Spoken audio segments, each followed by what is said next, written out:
Mesdames, Messieurs, bienvenue sur le point de l'économie de ce 15 octobre 2019 sur Reflet d'Afrique Télévision. Afrique centrale, la création d'un fonds d'investissement communautaire a été mis en place pour soutenir les startups de la sous-région. C'est au sorti de la 35e session du comité intergouvernemental d'experts sous l'égide de la Commission économique des Nations Unies pour l'Afrique que cette résolution a été adoptée. La digitalisation étant un pilier du développement économique, les pays membres de la sous-région centrale sont appelés à améliorer leur couverture Internet pour une meilleure exploitation de leurs ressources. Guinée équatoriale, le pays veut attirer les investisseurs pour se développer économiquement. Troisième producteur de pétrole d'Afrique subsaharienne après le Nigeria et l'Angola, avec un produit intérieur brut qui dépasse les 13 milliards de dollars, le pays qui est aussi riche en gaz s'est lancé dans un vaste plan de transformation socio-économique qui lui permettra d'améliorer ses nombreux indicateurs de croissance, de santé et d'éducation.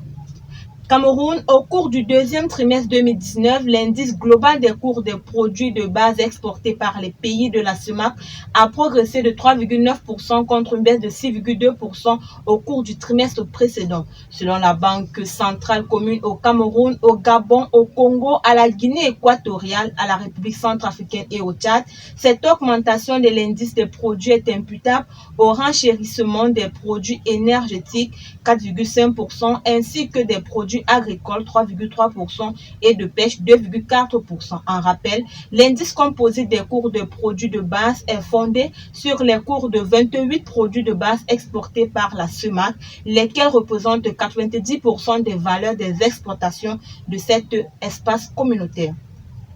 Au Nigeria, le gouvernement et les compagnies pétrolières internationales essaient de trouver un terrain d'entente sur les recettes pétrolières. 62 milliards de dollars, c'est le montant que réclame le gouvernement nigérien aux compagnies pétrolières internationales après la décision de la Cour suprême en 2018 qui s'appuyait conformément à une loi de 1993 qui accorde à l'État une plus grande part des revenus lorsque le pétrole dépasse 20 dollars. Les compagnies pétrolières remettent en cause ces affirmations et partent sur le principe de la législation sur le partage de la production. Elles financent la mise en valeur des champs de pétrole en eau profonde et partageront le bénéfice avec le gouvernement après avoir récupéré leurs coûts. Le baril de pétrole qui se vendait à 90 dollars il y a 26 ans se négocie aujourd'hui au-dessus de 60 dollars à Londres.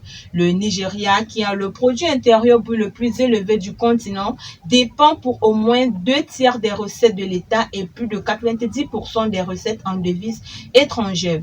Éthiopie, le pays cherche à privatiser partiellement sa compagnie nationale de télécommunications. 2 millions d'euros d'investissement, c'est la somme dont a besoin l'Éthiopie. Suite à son niveau d'endettement public, le gouvernement fédéral d'Éthiopie a officiellement lancé le 26 septembre dernier le processus de libéralisation du marché des télécoms.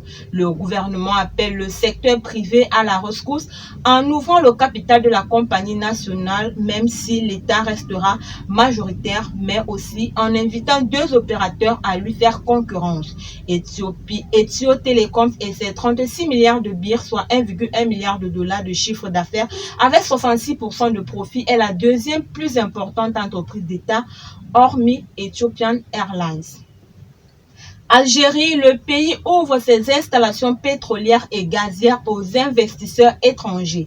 C'est suite à un conseil des ministres tenu le 13 octobre dernier que le pays a adopté un projet de loi sur les hydrocarbures ainsi que 5 projets de décrets présidentiels consacrés à ce secteur dont certains concernent des accords avec des sociétés pétrolières et gazières.